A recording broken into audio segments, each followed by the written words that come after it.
Alright guys, time for another video. This one about the 2020 SUPERDUTY. That's not the I don't actually have a 2020 right now.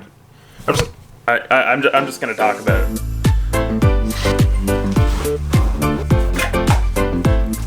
Today, what I'm doing is trying to pick up 2 snowmobiles and a 4-wheeler, and we're taking this load up somewhere in Newfoundland. Hopefully nothing goes wrong. Had a friend get in an accident today, a hot-shotting accident actually. Sorry if my mood is a bit off today, but anyways, just scary because it can happen to anyone, right?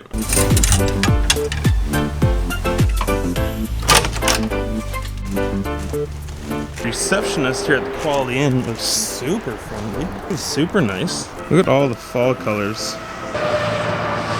Ram there screaming by. Nothing better when you're on the road than staying in a nice hotel, getting a good night's sleep, setting and getting everything together for the next couple days. For those of you who are new to the channel, this is my 2017 F350 6.7 Power Stroke, obviously dual rear wheel.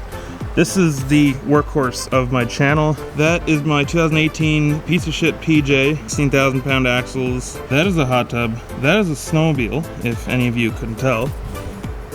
And that's a little loader. Definitely a nice little LTL load here. Kind of half a hot shot. That's not hot shot. But it is for one of my more loyal customers. So glad to have it on the trailer. Yeah, I was gonna drive all night, but I stopped here. We got a couple machines to pick up. So we're gonna do that and talk about the 2020 F-something 50. First thing I'm gonna start out by is I'm not sure if I'm getting one because that one just works, but I'm definitely gonna look into it and see what the numbers are like. So we're gonna be throwing this here, can go in the bucket a little more, another sled on beside it, and I think I got another machine going on the back as well as a 4-wheeler. I don't know. We're gonna have to look at this. Yeah, this here is, you can read, Chinese loader. It actually doesn't seem too bad. I'm after hauling a couple of them and the customers seem happy. They're pretty cool and a good way to save a lot of money. I don't know how they hold up with like 10,000 hours on them or anything, but especially if you just want a toy pretty much or just need to do a bit of work with it, I'm sure that this is just an awesome machine to have. The one who sells them is Floyd Pittman. Give him a call. He's here in Newfoundland, Labrador, in St. John's and Gould's to be exact. He sells them. He's a great guy to deal with, depending on what you want, if you want it or not. I'll be the one delivering it, so that's pretty cool. Let's get this video on the road. First things first, let's see if this thing's gonna start. Battery issues going on. There she goes. Yeah, I need some new batteries for this.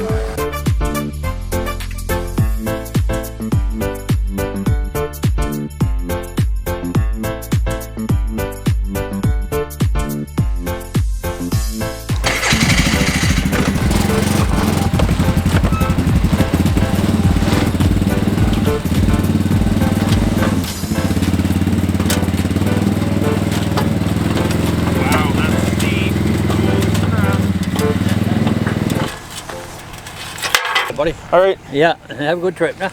Yes, thank you, and thanks a lot for coming out here. I really appreciate it. Here's the phone.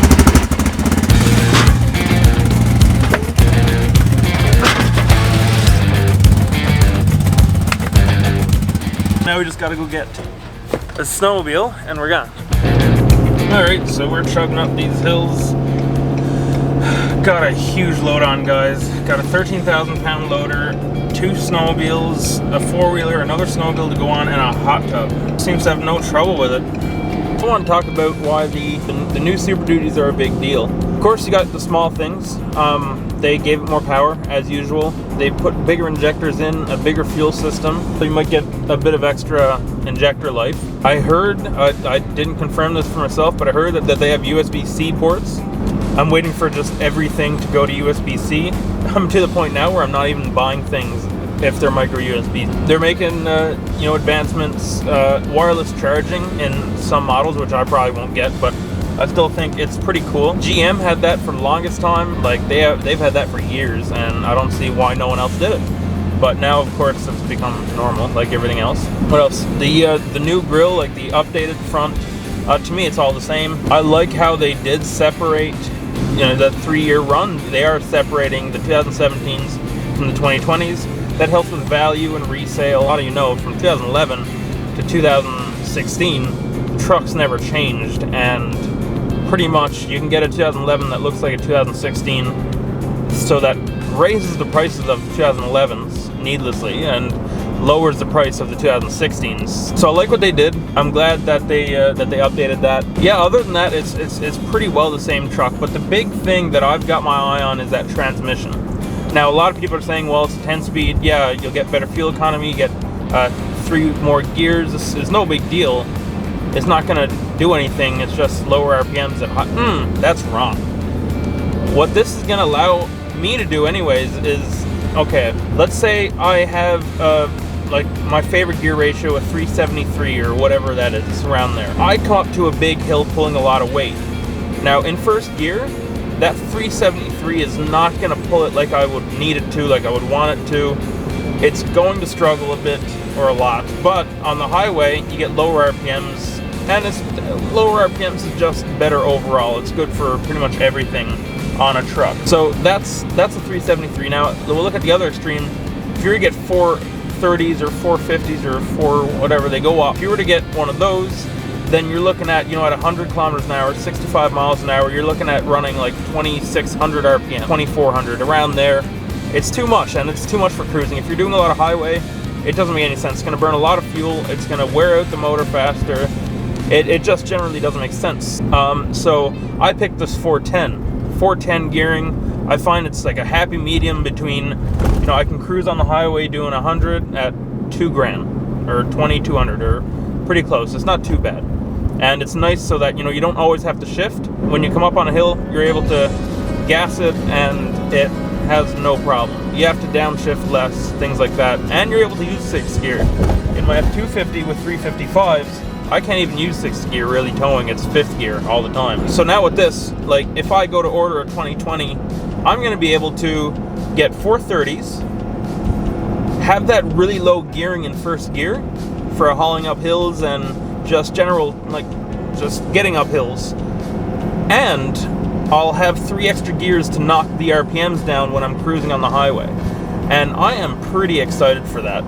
That's going to be nice. And having the 10-speed, being able to use 10 speeds is going to be good. But you have to think though, if you were getting 410s before, you're going to need a different, you're going to probably want to do 430s. If you're doing 373 before, you're probably going to want to do 410 just to get everything out of that transmission.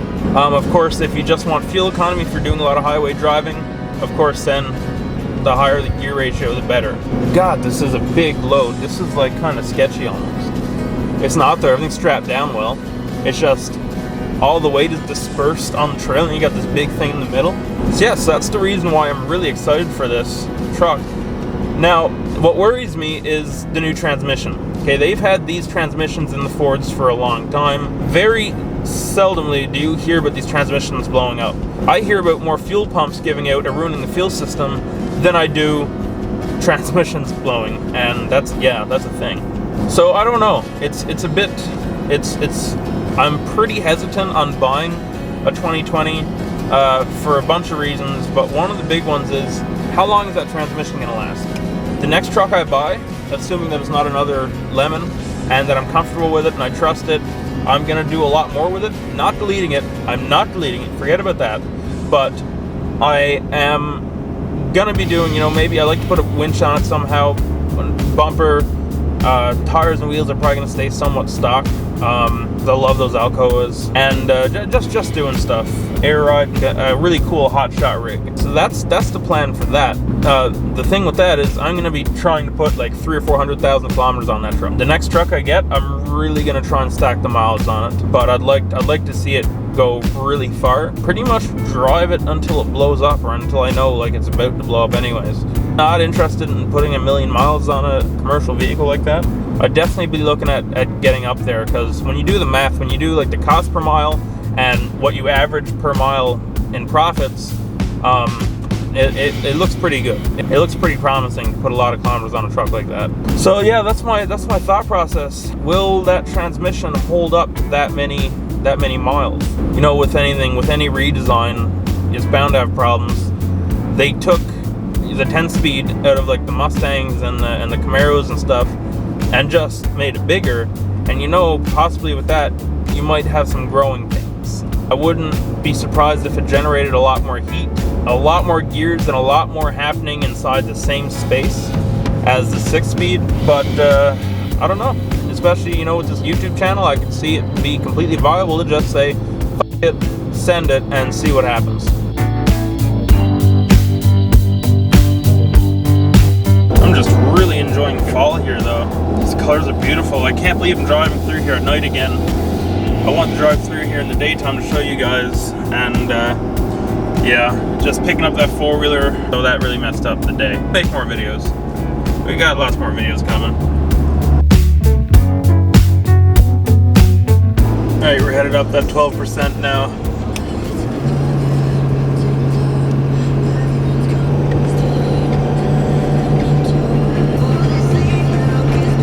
See what our trans temp is doing. 90 degrees, and with 30 miles an hour, 2 grand, 20 pounds of boost. Fans kicking in now. Well, the trailer itself is 10,500. I think there's about 16,000 pounds worth of cargo on it, so we're looking at about 26,500, 27,000 pounds. Nothing too crazy. So we're pulling this hill in third. Usually going up this hill, I'm in second. Right, that's it for going up this hill, and now we gotta go down. This is Bombay Hills. I always film these hills because if anything is gonna happen, it's gonna be going up or down these hills, so. Alright, so we're on our way down now. We're about to go down what they call the Southeastern, for those of you who are new to the channel. This is kind of like the challenge hill. The fast lane truck, I think that's called.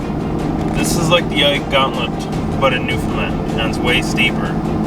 Not as long, but this is a truck killer. This is a dangerous hill going down as well. So we're gonna slow down here and see what the engine brake can do on its own, see if it can get us down nice and safe, because this load's only 26,000 pounds with a trailer, so maybe the engine might be able to get this one for us.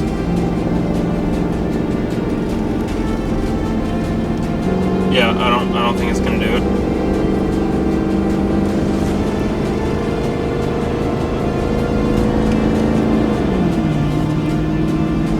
Shift up,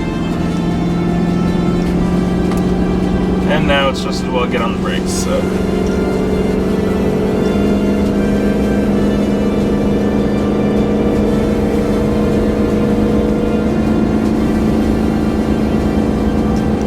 truck brakes are starting to fade a bit. Yeah, I find the disc brakes on this truck here, it doesn't take very long for them to get full of heat and start making noises and stuff. Wasn't bad. So far so good. We only got another about 300 kilometers left to go. 200 miles-ish. Yes, I'll update you guys when that happens or we make it. This escape is a loaded gun. It's a bullet into the sun. Shining light.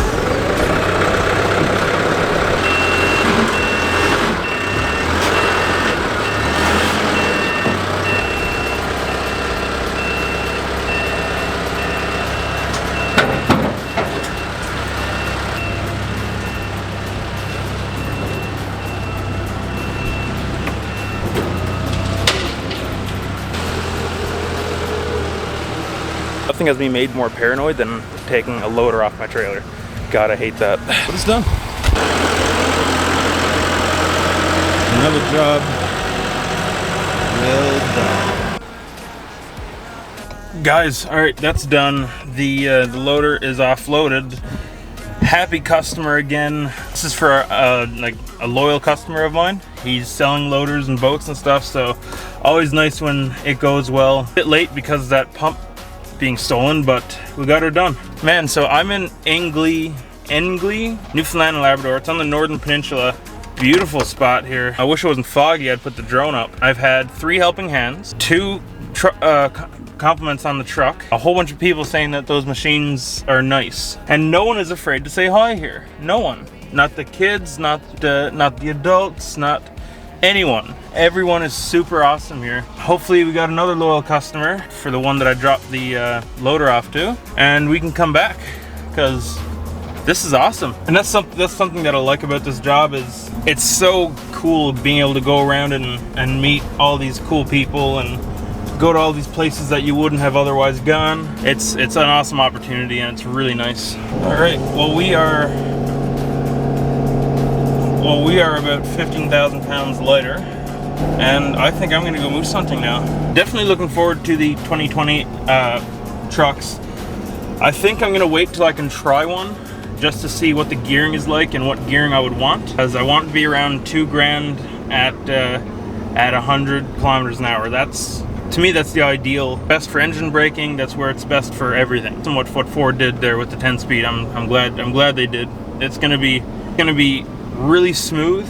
It's gonna be a lot easier on the torque converter because you're using gears instead of slipping the torque converter. And it's gonna be fun banging gears with the buttons. Of course, 1,045 foot-pounds of torque, I think. That is no joke. All right, guys, well, this is where I'm gonna end the video. Guys, Danger_Industries, posting some stupid pictures there. Yeah, go check that out for updates and pictures and whatnot. This road is super rough. Holy shit. Guys, I hope you liked this video. If you did, you probably know what to do by now. I'll let you figure that out on your own. You guys have a good day. Can't snap with my leg.